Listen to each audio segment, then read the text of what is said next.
What do Target, Maersk, Ford, Jaguar Land Rover, AstraZeneca, JP Morgan Chase, FedEx, and Adidas have in common?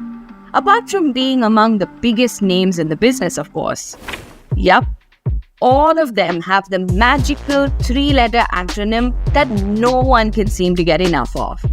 GCCs, or Global Capability Centers. Why the craze?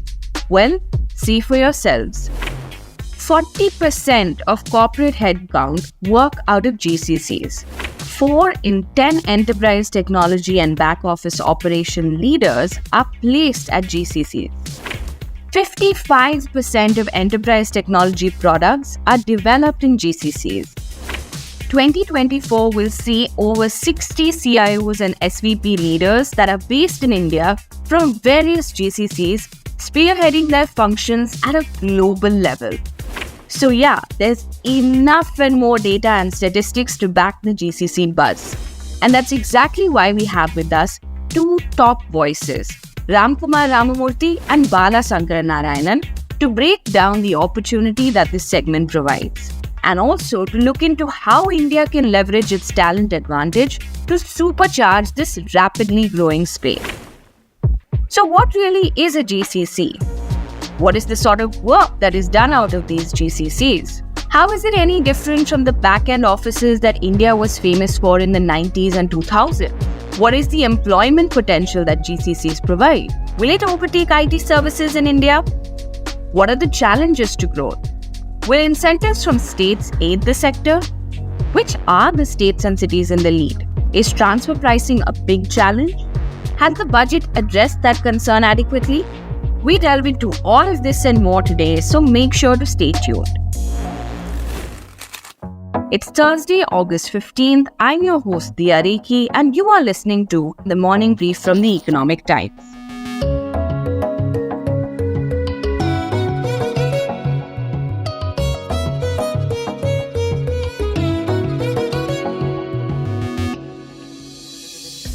As per estimates, India saw the establishment of over 1,580 GCCs in FY23.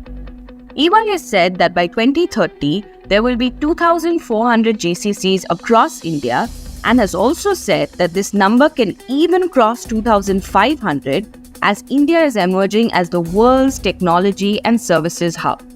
Not just this, by 2030, the GCC industry is expected to have a headcount of over 4.5 million as compared to the current base of 1.9 million. And FYI, the GCC market size is expected to cross $100 billion by 2030. That's a huge market, and one that India is in a terrific spot to capitalize on, considering talent continues to be a competitive lever for the country. In a recent conversation with The Morning Brief, here's what ET columnist and economist Swaminathan Iyer had to say about GCCs. What people are missing is that there has been very large foreign investment in extremely good sectors, raising a lot of revenue and exports, but it's called GCC. Again, when a GCC comes up, it is not very capital intensive. Right? It's not a factory. It is utilizing people. Okay. And when you say a company like Accenture, which is the biggest consultancy company of the world, of its 700,000 global employees, 300,000 are in India. The point is, these are highly skilled areas, extremely valuable for us, extremely positive for us. It's not capital intensive. To understand more about what GCCs do and why India should be bullish on them, we have with us Ramkumar Ramamurthy. You know, sir, we've often heard that India is sort of like the back office of the world. I wanted to ask you, are GCCs doing more value addition than traditional IT? Would that be right to say? No, I think you should probably understand that the GCCs have been in India for a little over 30 years. If you look at the last 5 or 6 years, the kind of GCCs that are entering India, these GCCs are heavily focused on digital capabilities and digital services. Much of the work that they do today are in areas of data science and analytics, Internet of Things, cloud enablement, cyber engineering, so on and so forth. So even today, you probably have GCCs that started about 30 years back doing a large canvas of activities that traditional IT companies have historically done. But in recent years, the GCCs that are established in India seem to focus more on the change the business aspect rather than the run the business aspect, which I think is a big distinction that has happened in the profile of GCCs coming into the country. Like you yourself said, GCCs have been around for about 30 years now. So why is it that we're talking about them so much at this point? There are two reasons why GCCs are the talk of the town today. Up until the digital revolution started a few years back, technology was seen as an enabler of business. But with the digital revolution, technology is the business. In many cases, I would argue that the underlying technology platform of a company today is the business platform. So, given this structural shift, every company in the world wants to own this capability rather than lease it from a traditional IT company. So, this is a primary reason why global companies are setting up their own GCCs in India. And the second reason is we are today at a point where no progressive business can afford not to have access to digital capabilities at scale. So, seen in that context, today we probably have about 1,600 GCCs in India, and they employ close to about 2 million people. The largest GCC in India today is approaching 60,000 full-time employees, and there are more than a dozen GCCs with over 10,000 employees each. Let me share one last tidbit about this. A colleague of mine at Catlings and I, we did a small exercise recently. And what we did was to stack rank the top 200 IT companies in India by employee count. We included the GCCs in that list. Guess what? Of the 200 companies, 150 of them are GCCs. So if I were to ask you which city or state is leading the pack in terms of GCCs, what would you say? So according to a recent NASSCOM report, Bengaluru clearly leads the pack with close to about 34% of the GCC headcount in the country, followed closely by the National Capital Region, which includes Delhi, Noida and Gurgaon, which is at about 16%. These two locations are closely followed by Chennai, Hyderabad, Mumbai and Pune. And these four locations have a GCC headcount of anywhere between 10 and 12%.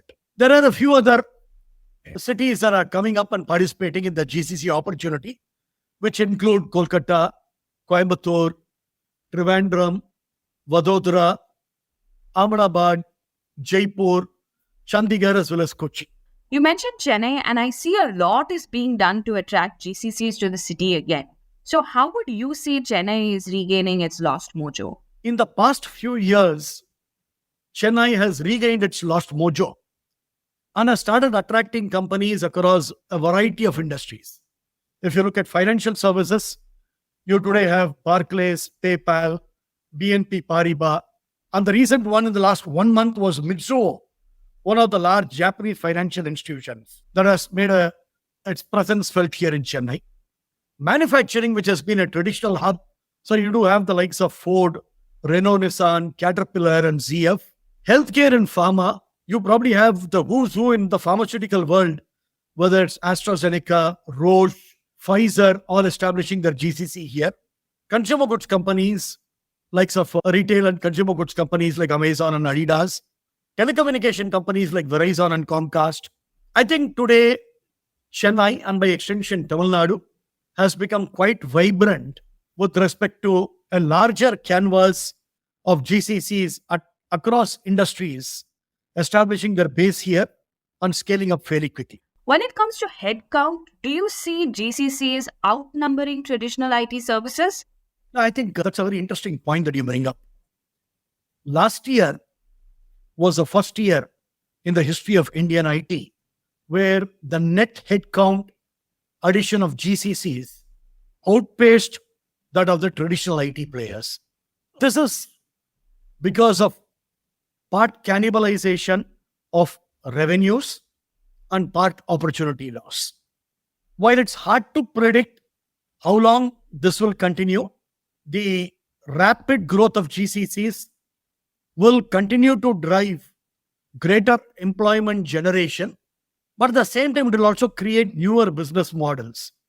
I don't think we will be at a stage where it is either or, it will be an and kind of a situation. We will see the traditional IT companies incubating newer GCCs. You will find the traditional IT companies divesting some of the relationships with some of their clients, like what happened with State Street 2 to 3 weeks back, as well as traditional IT companies co-locating and co-innovating with GCCs from the same physical environment. So my own read is, just like the hybrid workspace models are evolving, we will also see hybrid models in techno business entrepreneurship. One aspect you often talk about is nano GCCs. Could you break that down for our listeners and also explain why you feel they're so promising? I think for long we have been tracking the Fortune 500 companies, and Global 2000 companies actually establish their GCC footprint in India. Interestingly, a silent revolution has been happening concurrently.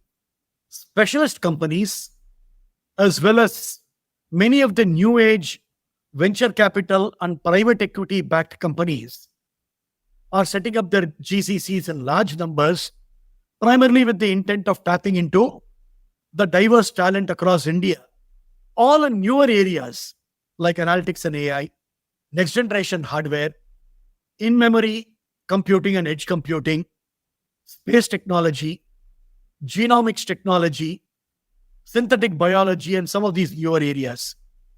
These specialist nano GCCs, they span several industries like semiconductors, biotechnology, software, internet, automotive, and telecom.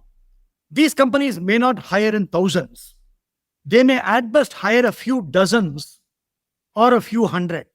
But the focus of these companies will be on high-end, high-quality, high-value talent, which will actually help develop innovative products and platforms and bleeding-edge solutions. There's so many interesting companies that are coming about. Companies like Capitus, Cockroach Labs, iMerit, Mobile Drive. These are companies that we would hear in our daily conversations, but these are very high-end, very niche, specialized companies in specific areas. And they're all growing in rapid numbers. And these companies are the ones that will drive the innovation quotient of any given location that they pick to operate from. Now let's speak to someone who set up a JCC way back in 2016 when it was nowhere near being a buzzword. With over a decade in this space, Bala Sankaranarayanan of Thrive Digital was the perfect person to get an understanding of how GCCs have evolved over the years and what are some of the challenges that need to be ironed out. Listen in. Bala sir, you've been in the business for decades now. What has the evolution of GCCs been like since 2016 when you started out with working for your American parent organization? I think there are a few changes in our evolution. The first few years were more focused on technology and operations from a healthcare perspective. So we got the foundation ready. And then came a period of time when, as we moved beyond just doers and optimizers role, we became enablers, which essentially meant the biggest value was as we twinned every pocket of the enterprise across the board needs to have a presence at Thrive. Legacy enterprises typically enter into silos, and the GCCs are in a unique position to help the enterprise connect the dots and add value. So we moved to being enablers of solutions. And then today, we are at a position where we strategize where the future of healthcare is headed and how can we take both our enterprise as well as the external entities that we work with towards that bright future. So, would you say that we're moving up the value chain with GCCs over, say, traditional IT services? That is bang on. In fact, we are the parent company in pretty much all aspects, except for geographic location and the Sure. lay of the land and the law of the land. In GCCs, when you look at it, the intent is effectiveness rather than efficiency. So when you look at business effectiveness, I'm actually not looking at scale as my primary driver. I'm looking at how can I bring solutions to market or support my enterprise with the least number of resources, getting the biggest impact on my end customers or members or patients, as the case may be.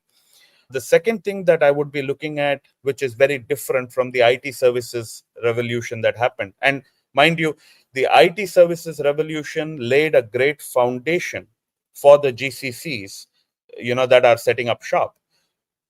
We can't take that away from them. Having said that, that time has gone in terms of what the customers look for from a third party services provider. It is still going to exist and probably be healthy, but the revenue linearity that is core to our business, that is essentially a biggest blocker in terms of enterprises going towards that side of the solution curve. They would rather look at effectiveness based, domain intensive, product platform ready organizations, which happen to be GCCs. And there are two or three core things as well. Intellectual asset ring fencing. When we are part of the enterprise, the ability and the ease with which we can protect our intellectual assets is highly enhanced. The ability for us to connect the dots within our parent enterprise is significantly more, because we have pretty much our hands in every pocket of the enterprise. And therefore, when we are able to see through our lens, we see the forest as well as the trees. We've spoken a lot about the opportunity that comes with GCCs, but when it comes to pain points, I've heard often that transfer pricing is among the top issues that GCCs face. Can you explain what exactly transfer pricing is and whether the budget has addressed it adequately? Transfer pricing has been around for a long time. So it is basically saying, let's say ABC Incorporated in the US, and I have a team that is in India supporting my enterprise alone. So I have ABC India, private limited, LLP, whichever model we choose to set up. What we say is that we work as a wholly owned subsidiary of the ABC Incorporated entity, and therefore we work on a cost plus model. Now, the plus is where the transfer pricing comes. The authorities tell us, hey, if you were a third party services provider, you would be, let's say, earning margin. You have to, factor in those margins as the potential corpus on which you would pay tax on to the Indian government. And rightfully so. Every corporate needs to do that. With these owned entities, we have a transfer pricing regulated margin saying it could be, let's say, 18%, saying I'm going to assume that my services to my enterprise will carry a cost plus a transfer pricing tax percentage of 18%, let's say, and I will pay taxes on that 18% as my margin. So it's basically understanding how I can share the margins that I would potentially make if I were not a wholly owned subsidiary from a regulatory perspective. Now, the challenge with transfer pricing is always that we and GCCs, when you look at the erstwhile, a few years ago, there were many of the Indian services providers from a technology and operations side that were enjoying margins upwards of the high 30% and the low 40%. And today that margin has come down, though not significantly. With GCCs, the model is that we are part of the enterprise. So I would not want to charge myself market prices or a significantly inflated price, because again, that's not the model and the intent with which we were set up as an entity. The ease of doing business, the ease of providing predictability and sustainability in terms of the taxation regime needs to be improved for sure. While the budget may have addressed this to an extent, it is still, a big area of consideration for most of us in the GCC leadership space.